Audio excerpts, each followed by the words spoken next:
oduu gammachiisa. الحمد لله جنة حساب ملي شكرنا من بين ربي ستات ملي شكرنا من بين ربي ستات ملي شكرنا من بين ربي ستات ملي شكرنا من بين ربي ستات ملي شكرنا من بين ربي ستات ملي. Assalaamu alaikum wa rahmatullahi wa barakaatu. Sapiraayisin isinii qabadhe dhufe irra. Barreeffama kanarra waan jiru osoo agartanii. Wallaahi sagalee tiyyatana bakka hundaan geessanii baana. Arra oduun gammachiisaa maali? Yoo kanaa jettan tahee yuutuba Doktora Kabajaa Sheekh Anas Muhammad Allahu Akbar. Warri yuutuba fardeeffatee inumaa waan guddaa kana laal. Maqaan isaa kam ja'a Doktora Kabajaa Sheekh Anas Muhammad ja'a. Allahu Akbar. Akkam jechuu isaaniiti. Hordoftoonni keekuma dhibba waan guutee jiruuf hawaasni hedduu si jaalata. Hawaasa hedduu si jaalatu kana galatoonfadhuu jaaniiti. Naaf galatoomaan ja'an isaaba malee galataan hangam beenen galcha daddabale galataan hangam beenen galcha daddabale galataan hangam beenen galcha daddabale alhamdulillah shukrin galcha daddabale shukri hammana beene rabbi taatu malee alhamdulillah shukrin galcha daddabale. YouTubni ustaada keenya kabajamoo Doktora Kabajaa Sheekh Anas Muhammad. YouTubni isaa kunoo hawaasa isaa akkuma dhibba guuteef jecha hawaasni hedduu si jaalataa jedhee badhaasa ergeefii jira. Siitu beekamtii qabaa, siitu beekumsa qabaa osoo hin ta'in hawaasni kee hedduu si jaalatan, hedduu si hordofan jechuudhaan baay'ina hawaasaatiirra dhaabbatee jaalala hawaasaatiirra dhaabbatee badhaasa kana erguun nuufi hawaasaafis gammachuudha. Haasida ustaadaatiif ammoo gadda akkuma jennee jirra. Akkasumatti ammaas ni agartan meeshaa istiidiyoo tana mana guunnee meeshaan guutamtee yeroo hojiidhaa eegaluudhaaf qophaa'uun kunis nuuf gammachuudha. Haasida keenyaaf ammoo gadda. Anaa fi fakkaatonni akka kiyyaa biyya keessaatii fi biyya alaatilleen bakka jiru kun sagalee erguudhaan kun dhufee itti waraabuudhaan hawaasaaf ogummaa isaa gumaachuun nu gammachiisa. Haasida keenyaa fi haasida ustaada keenyaa ammoo ni rifachiisa. Rabbiin atillee warra gammadu si haa godhuun siin jaa. Ammas oduu gammachiisa. Hordoftoonni feesbuuka ustaada keenyaatilleen kuma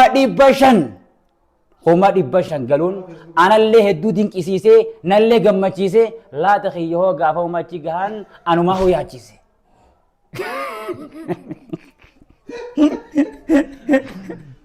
Yaa Rabbi kiyyallee kaachi gee du'aayi na gooyisu yaa Rabbi godhi. Asumaanuu yuutuba ustaada keenyaa namni kumni dhibbi shanan sanii fi kaabbaa gammachiis jala jirulleen deemaa edenuma. Warri yuutuba ammallee ajaa'ibee eega nuti waan kana ergineef namni dilli kun dhufe jedhee ammaas waa haa erganii deemaa dhaqaa. Haadha Yuusuf, haadha Maammee, haadha Barakaa deemaa dhaqaatii sabiskiraab godhaa. Dhaamsa abbaa gammachiisii. Salaamu alaikum. Abbaa Barakaa nagarre.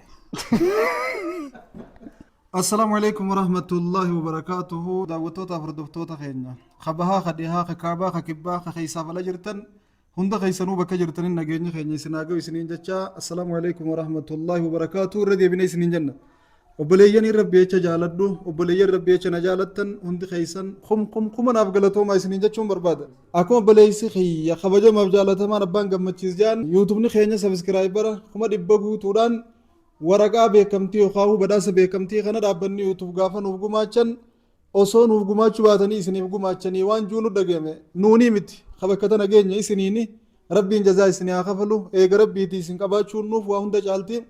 Namni wal qabu waan dhabe hin qabu.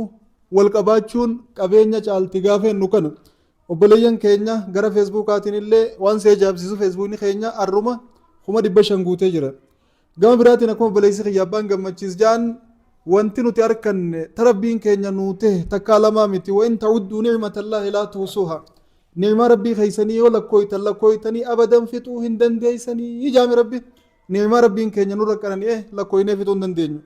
Rabbii keenya irra deddeebinee galatoonfanna. Eega rabbiitii immoo obboleeyyan keenya guddifnee galatoonfanna. Nuuf galatoomaa isiniin jechuu barbaanna. Isin galatoonfachuu gaafa galatoomaa isiniin jennu tana malee waan isinii goonuutu hin jirre malee galanni keeysan galata jechaan ibsamuu miti galata hanganaan namarraa galee dhumuu miti afaan gaariin afaa gaarii caaleechumaaf nyaarri gaariin nyaata gaarii caaleechumaaf afaanumaanillee taatos baanee galatoomaa isiniin jenne malee isin silaa irra kanuma gaalaa fi kormatti qalaniin baana insha allahu taala isin kaan baa kaan dee kaan keeysa kaan ala jirtan waan ta'eef gaalaa fi dibicha qallu isinumaasii jammaanni kun fixan waan ta'eef haadha gammachiisii fi abbaa gammachiis nurra guuttadhaa isiniin abbaan gammachiisii bakka teeysan hunda bu'anii insha allahu taala qaceellotti isaan areedaa hajiifatanii isaan irraa guuttadhaa isiniin jechuun barbaada obboleeyyan kiyya dhuguma rabbiitti hedduu nu boonsitan hedduu nu gammachiiftan hedduu mataa ol nu qabachiiftan abbaan gammachiisan kun sitti qaataa kun siin hin malle kanarratti hedduun hin galatoonfatin illee onaan jee ananguma kanaafuu hedduun isin galatoonfadha rabbiin guddaan la in shakartum la aziidannakum waan jiru jecha na galatoonfattan isiniif hin dabalaa ajaami anilleen insha allahu taala isiniin galatoomaa yoon jee namni biraallee dhufa waan ta'eef isiniif warri ganaa dhufa jirtan illeen galatoomaa kumanaaf galatoomaan isiniin jaa insha allahu taala stuudiyoos kun akkuma gartan kanatti meeshaa guuttannee waan dur deemnee halaala barbaadnu waan obboleeyyan keenya dur deemanii halaala barbaadan waan nulleen umurii teenya guutuu deemnee halaala barbaadaa jirru mana keenya keessatti asii kutachuu cintuqachuu waan jansan asif banannee obboleeyyan keenya tajaajiluuf nulleen itti tajaajilamuudhaaf abbaa gammachiisii fakkaatota isaanii hunda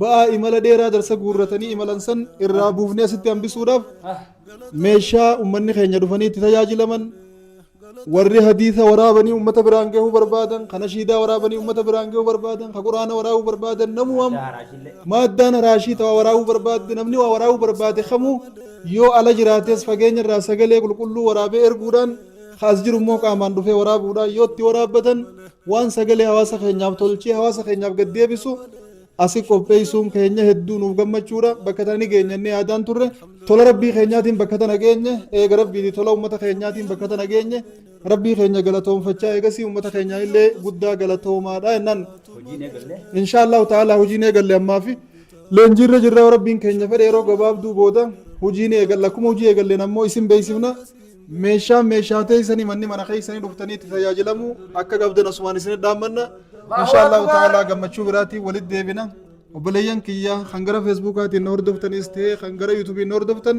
hundi keessanuu naa galatooma kan gara tiktookiin jirtan illee naa galatooma asumaanuu warri gara tiktookiin jirtanii fi warri gara feesbuukaatiin jirtan yuutuuba keenya haarraan tana badhaasa beekamtiin ulaate kana dheeyxanii ammallee sabiskiraayib akkuma obboleessi kiyya sabiskiraayib gootanii akka kana caalaa isaan nu galatoonfatan irratti akka waliin daleynu dhaamsa keenya isin biraan geechuu barbaanna tagootaniif galatoomachaa taafteef ammoo jajjabaachuu akka qabdan isin dhaammanna وبالله التوفيق والسلام عليكم ورحمة الله وبركاته.